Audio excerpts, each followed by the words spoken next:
مالک کریم اپنے محبوب کریم صلی اللہ علیہ وآلہ وسلم کے توسل اور تصدق سے مجھے اور آپ سب کو ادب والوں میں زندہ رکھے، ادب والوں میں موت نصیب کرے اور زندگی بھر بے ادبی اور گستاخی سے محفوظ رکھے۔ 22 جمادی الاخری سیدنا ابو بکر صدیق رضی اللہ تعالی عنہ کے وصال مبارک سے منسوب ہے۔ ایسے مواقع پر اپنے ان محسنوں کا ذکر کرنا جن کی وجہ سے آج ہم تک حضور کریم صلی اللہ علیہ وسلم کی محبت اور عشق کا سبق پہنچا ہے، یہ از بس ضروری ہے۔ سیدنا ابو بکر صدیق رضی اللہ عنہ واحد شخصیت ہیں جن کو از اول تا آخر رسول کریم صلی اللہ علیہ وآلہ وسلم کی صحبت میسر رہی۔ حضور کریم صلی اللہ علیہ وسلم کے اعلان نبوت سے پہلے بھی اور اعلان نبوت کے بعد بھی آپ عام الفیل کے 2.5 سال بعد پیدا ہوئے۔ رسول کریم صلی اللہ علیہ وآلہ وسلم سے چھوٹے تھے عمر میں۔ عام الفیل کے سال ہی حضور کی ولادت ہوئی، اور آپ وہ شخص ہیں جو بڑے سنجیدہ اور متین تھے۔ آپ کی رائے کا احترام کیا جاتا تھا۔ جس طرح کسی علاقے میں رہنے والا کوئی شخص بڑا مدبر، سمجھدار، معاملہ فہم اور بات کرنے کا ڈھنگ جس کو آتا ہو، لوگ جس کی بات کا احترام کرتے ہوں، ان شخصیات میں سے آپ کی شخصیت ہے۔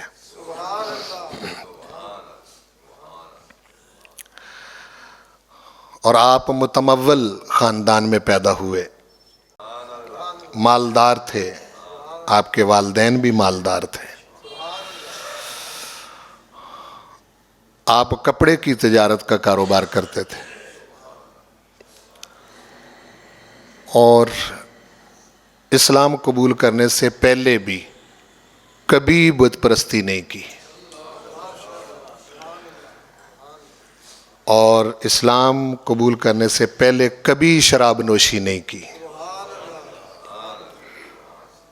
شراب سے منع تو بہت بعد میں جا کے کیا گیا۔ ایسے لگتا ہے کہ جیسے پروردگار نے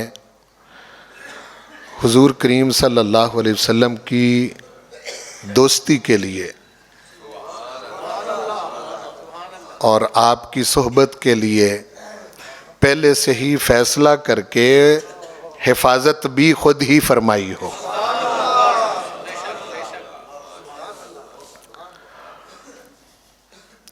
دیگر ممالک میں شام، بصرہ، ان علاقوں میں بھی تجارت کی غرض سے جاتے،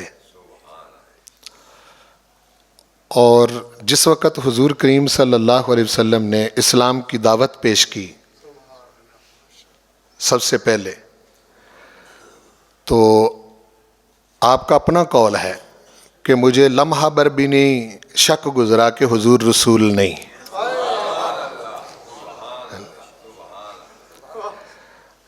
یہ بہت بڑی بات ہے، اور ایمان لانے کے بعد پھر تا دم آخر، اپنے آخری وقت تک، اپنے وصال تک کبھی بھی حضور کریم صلی اللہ علیہ وسلم کے فیصلے پر شک نہیں کیا۔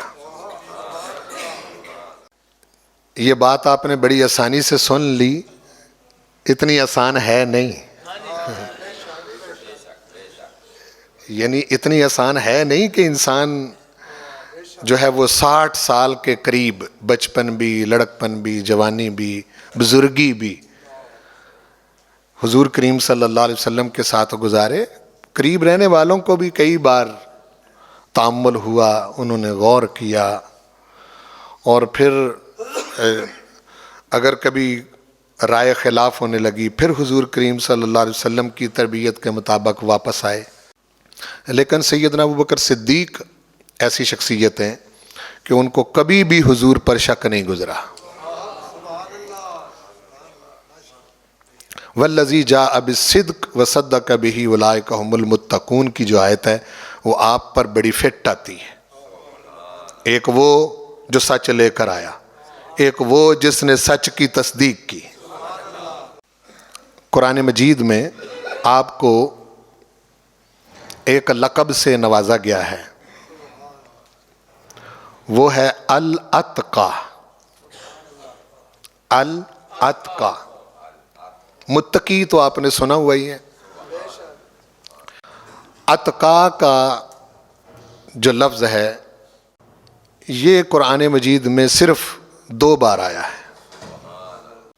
ایک بار سورۃ الحجرات میں اور دوسری بار سورۃ اللیل میں، 30ویں پارے میں۔ یہ 30ویں پارے والا جو الاتقی ہے، اس میں تو تقریباً تمام علماء کا اتفاق ہے کہ یہ سیدنا ابوبکر صدیق کے بارے میں ہے۔ متقی کہتے ہیں تقوی والے کو، اتقا کہتے ہیں بہت تقوی والے کو۔ یہ سپرلیٹو ڈگری ہے۔ تو الاتقا اس وقت سیدنا ابوبکر صدیق کو ٹائٹل دیا گیا جس وقت انہوں نے امیہ بن خلف سے حضرت بلال رضی اللہ عنہ کو خرید کر آزاد کیا تھا۔ تو حضرت بلال رضی اللہ عنہ پر وہ بہت زیادتی کرتا، بہت ظلم کرتا، اسلام قبول کرنے کی پاداش میں۔ کبھی تپتی ہوئی ریت پر لٹاتا، کبھی تپتے ہوئے پتھروں پر کھڑا کر دیتا دھوپ میں، کبھی ریت پر لٹا کر اوپر پتھر رکھ دیتا۔ یہ ظلم کئی بار سیدنا ابوبکر صدیق نے دیکھا، لیکن کوئی پرسان حال نہیں تھا۔ امیہ جو ہے یہ وہاں کا چودھری، بڑا گرو جس کو آپ کہہ سکتے ہیں، اس کے سامنے بولتا کوئی نہیں تھا۔ لیکن آپ یہ حیثیت رکھتے تھے خاندانی لحاظ سے، تو آپ نے امیہ سے کہا کہ کیوں اتنا ظلم کرتے ہو؟ تو وہ کہنے لگا کہ اگر تمہیں اتنا ہی ترس آتا ہے تو اس کو خرید لو، جان چھڑاؤ اس کی۔ تو آپ نے فرمایا ٹھیک ہے، کرو سودا۔ تو اس نے جتنی اس وقت ویلیو، قیمت غلاموں کی بنتی تھی، حضرت بلال رضی اللہ عنہ کے لیول کے جو غلام تھے اس سے 4 گنا زائد قیمت لگائی، جس کا مطلب یہ ہوتا ہے کہ نہ اس نے دینا ہے نہ اس نے خریدنا ہے۔ تو آپ نے فرمایا مجھے یہ بھی منظور ہے۔ اپنا ایک قوی طاقتور غلام دیا اور ساتھ قیمت دے کے حضرت بلال کو خرید لیا۔ حضرت بلال رضی اللہ عنہ کو خرید کے جب حضور علیہ السلام کی خدمت میں حاضر ہوئے تو آپ بہت خوش ہوئے، خوش ہو کے فرمایا ابو بکر بڑا سودا کیا ہے، اس سودے میں مجھے بھی شریک کر لو۔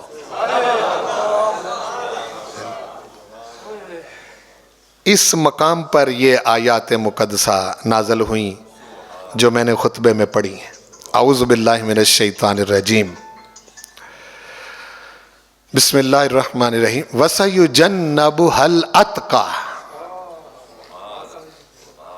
وقت آنے والا ہے کہ دوزخ سے بہت دور رکھا جائے گا اس شخص کو جو سب سے زیادہ تقوی والا ہے۔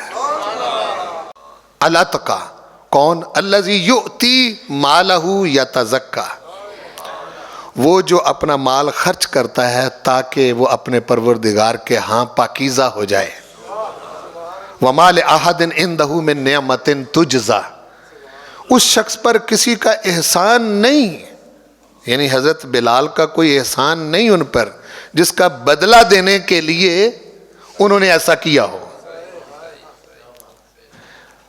کیا ہے؟ الا ابتغاء وجہ ربہ الاعلی، اس کے سوا کوئی مدعا اور مقصود نہیں کہ سیدنا ابوبکر صدیق چاہتے تھے کہ میرا سب سے اعلیٰ پروردگار راضی ہو جائے، اس خاطر ایسا کیا۔ تو آگے گارنٹی دی وَلَسَوْفَ يَرْضَىٰ، جو انہوں نے طلب کیا پروردگار ان سے راضی ہو جائے گا۔ اور جس وقت وہ سارا مال غزوہ تبوک کے موقع پر حضور کی خدمت میں پیش کیا، اور جو لباس پہنا ہوا تھا اس کو ایک تکمہ کانٹے کی صورت میں لگا ہوا، تو سیدنا جبریل امین حاضر ہوئے، عرض کی آقا آسمانوں کی طرف دیکھیں۔ آسمانوں کی طرف دیکھا تو تمام ملائکہ وہی لباس پہنے ہوئے ہیں جو حضرت ابوبکر نے پہنا ہوا ہے۔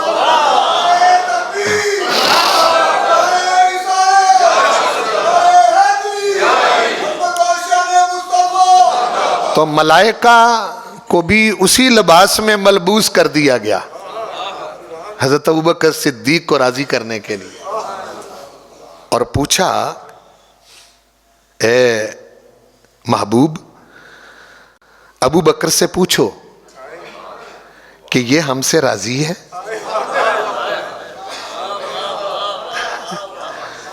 یہ ہم سے راضی ہے، یعنی سب کچھ لٹا کے یہ ہم سے راضی ہے۔ تو سیدنا ابوبکر صدیق نے 3 بار کہا انا راضن انا راضن انا راضن، میں راضی ہوں میں راضی ہوں میں راضی ہوں۔ اس کو بہت خوبصورت معنی میں قلندر لاہوری نے بیان کیا ہے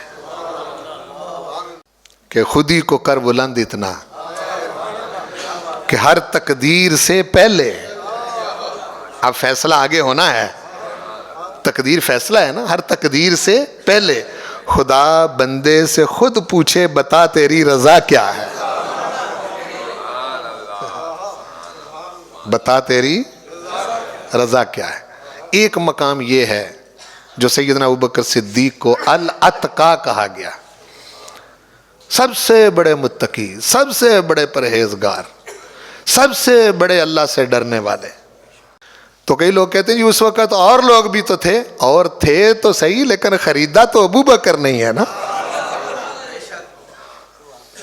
ہم کسی پر اعتراض نہیں کرتے، یہ شخصیتوں کا تقابل کرنا فتنہ پرور، بدتینت، ذاکروں اور ملاؤں کو مبارک ہو۔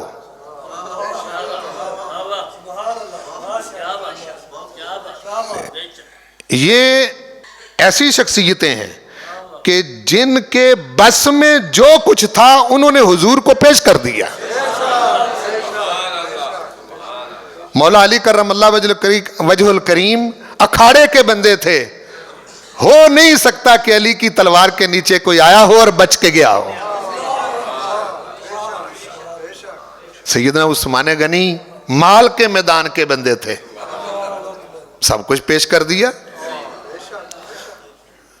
حضرت عمر بن خطاب جس وقت ایمان قبول کیا، اسلام قبول کیا، تو عرض کی آقا چھپ چھپ کے کیوں، بیت اللہ شریف میں جا کے کھلے عام کیوں نہ نماز پڑھیں؟ اب یہ اعزاز انہی کو حاصل ہے۔ ہجرت کرنے لگے تو مکے سے نکلتے وقت کہا جس نے اپنے بچے یتیم کروانے ہوں، اپنی بیویوں کو بیوہ کروانا ہو، آؤ عمر کا راستہ روکو۔ حضور کریم صلی اللہ علیہ وسلم نے یہ صفحے اول کے جو لوگ تیار کیے تھے، جو کچھ جس کے پاس تھا اس نے حضور کو پیش کر دیا۔ تقابل کیسا؟ تم کون ہوتے ہو؟ جو لوگ ان ہستیوں کو پکڑ کے ترازو پکڑ لیتے ہیں اور تولنا شروع کر دیتے ہیں، وہ پہلے اپنا منہ تو دیکھیں، پہلے اپنی حیثیت تو دیکھیں۔ تم نے کون سا دین کو مال پیش کیا ہے، بلکہ دین کے مال پر پل رہے ہو۔ کون سی جان پیش کی ہے تم نے حضور کو، کون سی چیز پیش کی ہے دین کو، اور بک بک کرتے پھرتے ہو۔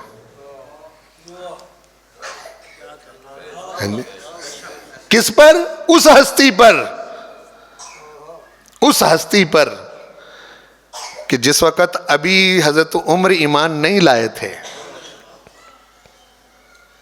بالکل ابتدائی دور میں سیدنا ابوبکر صدیق حلامتین تھے، سنجیدہ تھے. چند افراد کے ساتھ آپ نے عرض کی آقا ہم بیت اللہ شریف میں وہاں جا کے ہم آپ کا اعلان کرنا چاہتے ہیں. آپ نے فرمایا کہ ابھی ایمان والے کمزور ہیں، قلیل ہیں، یہ وقت بھی آئے گا.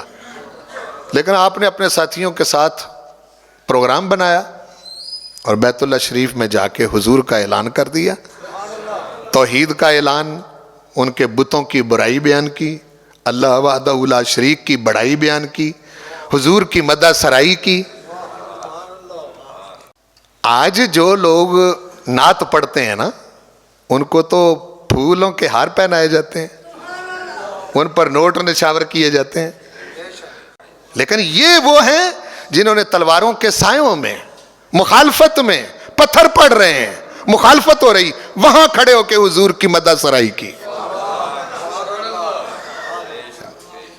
آج مولوی ہو، پیر ہو، ذاکر ہو، ملا ہو، شیخ ہو، کوئی بھی ہو، وہ ان ہستیوں پر اعتراض کرنے سے پہلے خود کو دیکھے تو صحیح نا، اپنے آپ کو دیکھے انہوں نے کیا پیش کیا ہے، یعنی کون سا مال پیش کیا ہے، کون سے بچے پھر قربان کیے، کون سا وطن چھوڑا ہے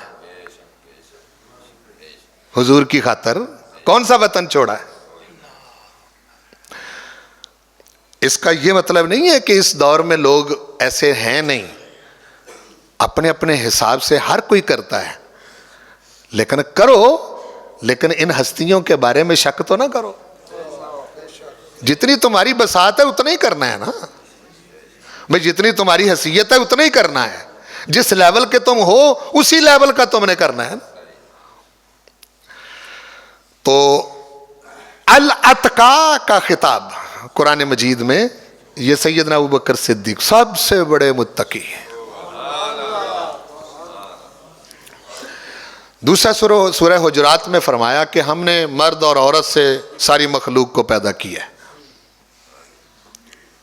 وَجَعَلْنَاكُمْ شُعُوبًا وَقَبَائِلَ لِتَعَارَفُوا، قبیلے بنائے، مختلف قومیں بنائیں، یہ صرف تمہاری پہچان کے لیے کیٹیگرائز کیا. جس طرح تم گھر میں کوئی چیز ترتیب سے رکھتے ہو کہ اس بکسے کے اندر فلاں چیز ہے، اس کے اندر یہ چیز ہے، اس کے اندر یہ چیز ہے، اس کے اندر یہ چیز ہے. یہ جو قومیں، قبیلے جن کو تم نے بڑھائی کا معیار بنا لیا ہے، یہ بڑھائی کے لیے نہیں ہے، یہ کیٹیگرائز کیا لوگوں کو. حالانکہ حضور نے فرمایا جو کسی قوم، قبیلے اور خاندان کی وجہ سے کسی کو حقیر سمجھتا ہے، اس کی اللہ کے نزدیک اتنی وقت بھی نہیں جتنی گوبر کے کیڑے کی ہوتی ہے. اس لیے جو بھی کوئی برادری، قوم، قبیلے کی وجہ سے کسی کو حقیر سمجھتا ہے، وہ پہلے یہ سوچے کہ اس کا ایمان ہے حضور کی اس بات پر. جس بندے کی اللہ کے نزدیک گوبر کے کیڑے سے بھی کم تر وقت ہے، وہ کیا ہے، وہ کیا حیثیت ہے اس کی؟ کچھ بھی نہیں نا. تو دوسرا اسی مقام پر فرمایا کہ یہ ہم نے قوم قبیلے سب بنائے، لتعارفوا، تاکہ تم ایک دوسرے کے ساتھ جان پہچان رکھو. ان اکرمکم عند اللہ اتقاکم، بے شک تم میں سب سے زیادہ اکرم، سب سے زیادہ مکرم، سب سے زیادہ معزز، سب سے زیادہ عزت والا وہ ہے جو تم میں سے اتقا ہے. بولو، جو تم میں سے اتقاکم، جو تم میں سے. یہ صرف 2 آیتیں ہیں قرآن میں. ایک میں تو ڈیفینیٹلی بتا دیا کہ الاتقا ابوبکر صدیق ہیں، اور دوسری آیت میں فرمایا تم میں سب سے زیادہ عزت والا اللہ کے نزدیک اتقاکم وہ ہے جو تم میں سب سے زیادہ متقی ہے، اتقا ہے.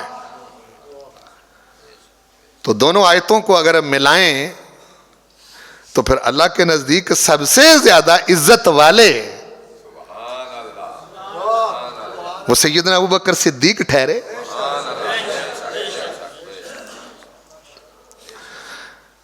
اعتراض کرنے والے بڑے عجیب و غریب اعتراض کرتے ہیں. وہ کہتے ہیں کہ جی نبیوں سے بھی. وہ اللہ کے بندو، جب کوئی تقابل کیا جاتا ہے تو اس درجے کے لوگوں میں کیا جاتا ہے. یہ تو پاگلوں والا سوال ہے. تو حضور کریم صلی اللہ علیہ وسلم کی غلامی کی وجہ سے یہ رتبہ ملا. اور میں نے کہا تھا اور کئی بار یہ بات کی ہے کہ ساری زندگی سچ بولنے سے صدیق نہیں بنتا. کہ جو ساری زندگی جھوٹ نہ بولے وہ صدیق ہے.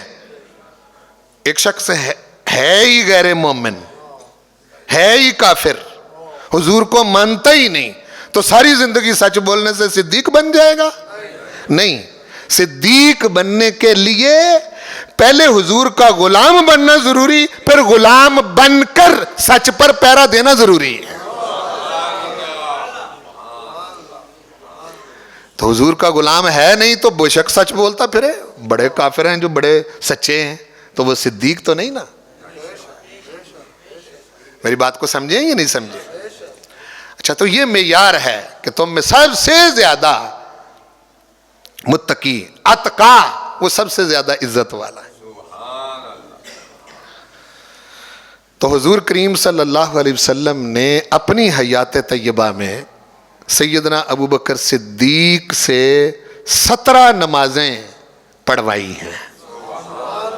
حضور کے ہوتے ہوئے 17 نمازوں کی امامت سیدنا ابوبکر صدیق نے کروائی ہے.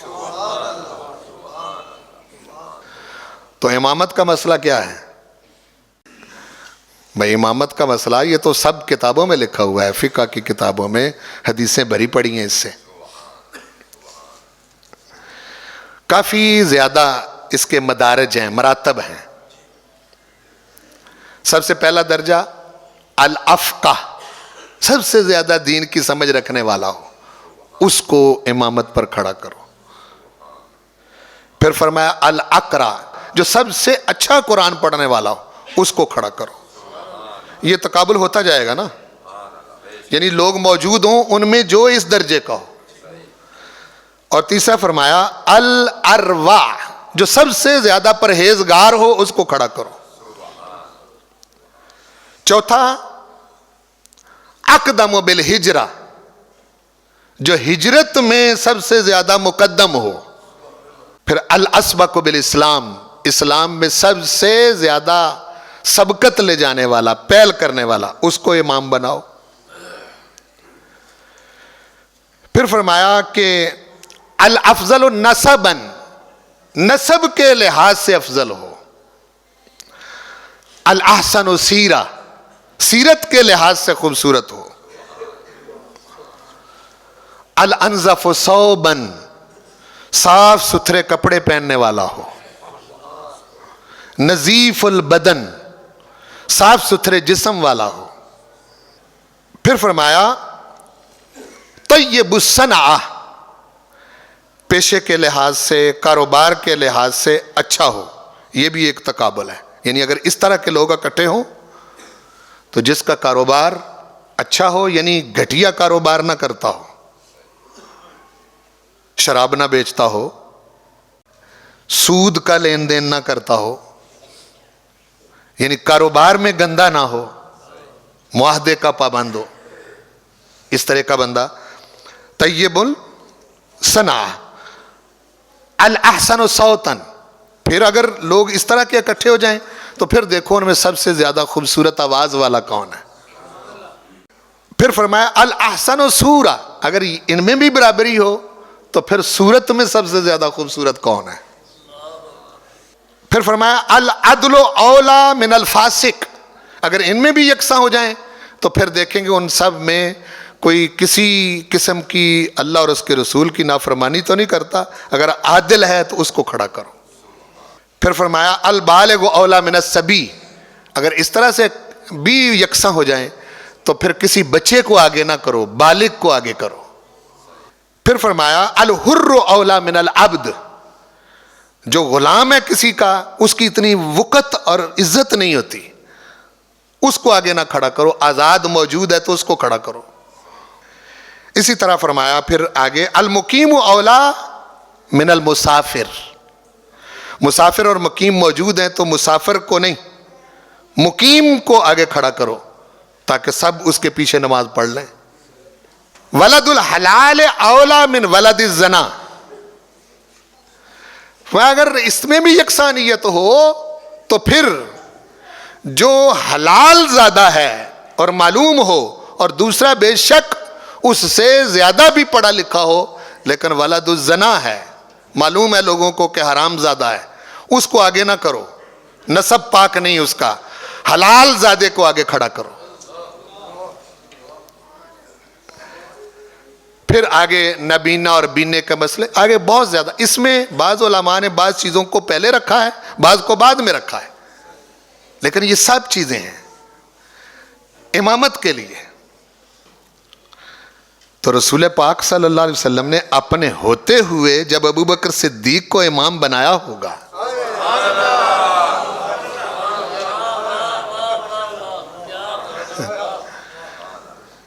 تو یہ نور نبوت ہے، جو اس پر شک کرے وہ نبی پر شک کرتا ہے۔ اور پھر حضور علیہ السلام نے حضرت ابوبکر صدیق کو جو امام بنایا ہے یہ اللہ کی مرضی کے خلاف بنایا ہے؟ کیوں بھائی حضور اللہ کی مرضی کے خلاف کوئی بات کریں گے؟ بولو نا۔ ہاں جی، کہتے ہیں جی حکومت لینے کے لیے، خلافت لینے کے لیے، مال اکٹھا کرنے کے لیے یہ ساتھ لگ گئے تھے، یہ بکتے پھرتے ہیں لوگ۔ کون سی حکومت؟ وہ پاکستان کی دولت اور پاکستان کا خزانہ یا کسی ملک کا خزانہ لوٹنے کے لیے جو حکومت لی جاتی ہے وہ حکومت؟ حضرت ابوبکر صدیق کو بہت پتا تھا کہ یہ خلافت شے کیا ہے۔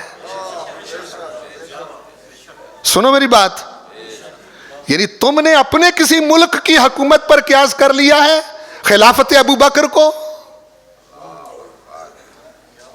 جو آپ کے دور میں لوگ پہلے باہر نکلتے ہیں اور لکھتے پھرتے ہیں اشتہار نہ ڈر بے خوف بے باک ایماندار قیادت، ہاں جی ایماندار قیادت، اور جب وہ آگے پہنچتے ہیں تو سب سے بڑے بے ایمان، اور ہر وقت ڈرتے رہتے ہیں، بات کرتے ہی نہیں ہے نا۔ تم نے اس پر قیاس کیا ہوا ہے۔ وہ جو خلافت راشدہ ہے جس میں حضرت ابوبکر صدیق خلیفہ بنے، جس میں عمر بن خطاب خلیفہ بنے، جس میں عثمان غنی خلیفہ بنے، جس میں حیدر کرار خلیفہ بنے، وہ کیا تھی؟ وہ تو ایک بہت مشکل سیٹ تھی، بڑی ذمہ داریاں تھیں۔ خلیفہ بنتے ہی سیدنا ابوبکر صدیق نے اپنے کندھے پر کپڑے کی گٹھڑی رکھی، باہر نکلے، حضرت عمر بن خطاب ملے، کدھر؟ کہنے لگے خلیفہ تو بن گیا ہوں لیکن بچوں کا پیٹ بھی تو پالنا ہے۔ انہوں نے کہا آپ پر بڑی بھاری ذمہ داری ہے، حضور علیہ السلام کی تربیت میں صحابہ سے مشورہ کریں۔ مشورہ کیا تو تمام صحابہ نے مشورہ کیا۔ اس وقت امین تھے حضرت ابو عبیدہ بن الجراح، جن کو حضور نے خطاب دیا تھا میری امت کا یہ امین ہے، وہ نگران تھے۔ ان کی موجودگی میں مشورہ کیا کہ خلیفہ کا کیا کیا جائے، انہوں نے اپنے بچوں کا پیٹ بھی تو پالنا ہے، اپنا گھر بھی تو چلانا ہے۔ پھر صحابہ نے وہاں بتایا کہ ہم نے حضور سے سنا تھا کہ جو مسلمانوں کا نگران ہے، حکمران ہے، وہ بیت المال میں سے اتنا لے سکتا ہے جتنے میں اس کا گزارا ہو جائے، گزارا الاؤنس وہ لیتے رہے۔ ایک دن بیگم کہنے لگی میٹھی چیز پکانے کو جی چاہتا ہے، فرمانے لگے میں اس سے زائد نہیں لے سکتا۔ مہینے بعد آپ کی بیوی نے میٹھی چیز پکائی، پوچھا کیسے؟ کہنے لگی کہ مہینہ بھر میں تھوڑا تھوڑا بچاتی رہی ہوں تو مہینے کے بعد اس لائق ہوئی ہوں کہ یہ میٹھی چیز پکائی ہے. تو سیدنا ابوبکر صدیق کہنے لگے اب پتہ لگا ہے اتنا زائد آتا رہا آئندہ نہیں آئے گا. اس حکومت کو لینے کے لیے حضور کے ساتھ لگے رہے. اور جب بیت اللہ شریف میں مار کھائی تھی, آپ کا حلیہ پہچانا نہیں جاتا تھا. جس وقت عتبہ نے مارا تھا, آپ کو اٹھا کے آپ کے قبیلے والے گھر لے آئے. انہوں نے کہا کہ اگر حضرت ابوبکر صدیق اس مار سے دنیا سے چلے گئے تو ہم عتبہ کو چھوڑیں گے نہیں. جس وقت ہوش آیا, پوچھا میرے آقا کا کیا حال ہے؟ قبیلہ چھوڑ گیا. کہنے لگے اب بھی وہی, اتنی مار کھا کے بھی. ابوبکر صدیق وہ ہیں کہ جن کا خون بیت اللہ شریف کی بنیادوں میں گرا, ان کے بارے میں بک بک کرتے پھرتے ہو, ان کے بارے میں سوال اٹھاتے ہو. سیدنا ابوبکر صدیق کو معمولی شخصیت ہے؟ تمہیں کس نے حق دیا ہے؟ کون ہو تم؟ تمہاری حیثیت کیا ہے؟ کیا پڑھا ہے تم نے؟ کیا سیکھا ہے دین کو؟ یہ دین سیکھا ہے کہ تم نے 14-15 صدیوں بعد پڑھنے کے بعد اسلام کی جو اول شخصیتیں ہیں ان پر زبان کھولنی ہے, یہ سیکھا ہے؟ یہ دین کون سا دین ہے؟ بہت ضد پر کوئی آگا, کوئی کہے گا کہ ہم نہیں ابو بکر کو مانتے. ہم کہتے ہیں نہ مانو, انہیں وہ مانتا ہے جن کو سب مانتے ہیں.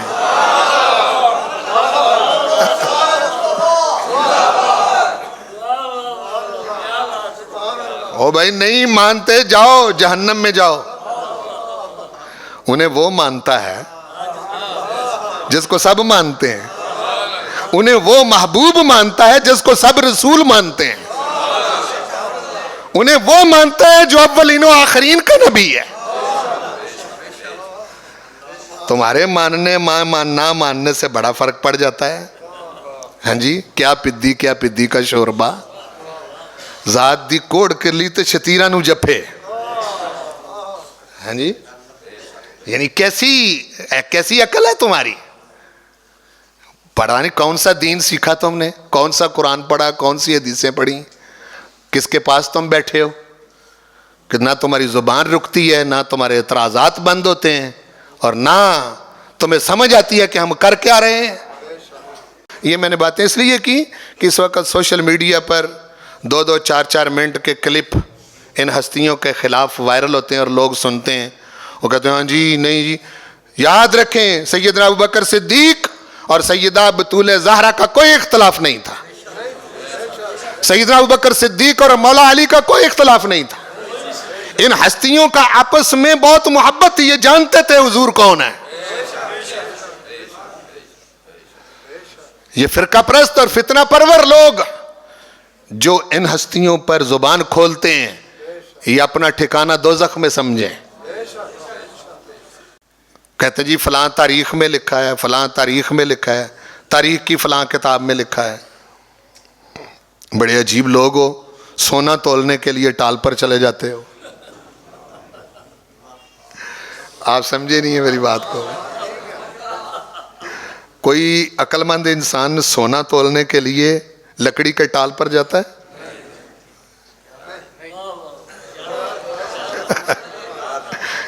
کیوں بھائی جاتا ہے؟ وہ کہاں جائے گا؟ وہ جوہری کے پاس جائے گا جہاں رتی ماشے کا بھی حساب ہوتا ہے. اس سے جس سے بڑا کوئی جوہری نہیں. وہ حضور ہیں یا حضور کا پروردگار ہے. انہوں نے کہا ہے اولئک ھم المتقون. یہ صرف متقی نہیں, وَسَيُجَنَّبُهَا الْأَتْقَى, اتقا ہے. اولئک ھم الراشدون, یہ ہدایت یافتہ ہیں. اولئک ھم المؤمنون حقا, یہ پکے سچے مومن ہیں. اولئک علی ھدی من ربہم واولئک ھم المفلحون, یہ اپنے رب کی طرف سے ہدایت پر ہیں اور یہ کامیاب ہیں. منہ سنبھالو اپنے.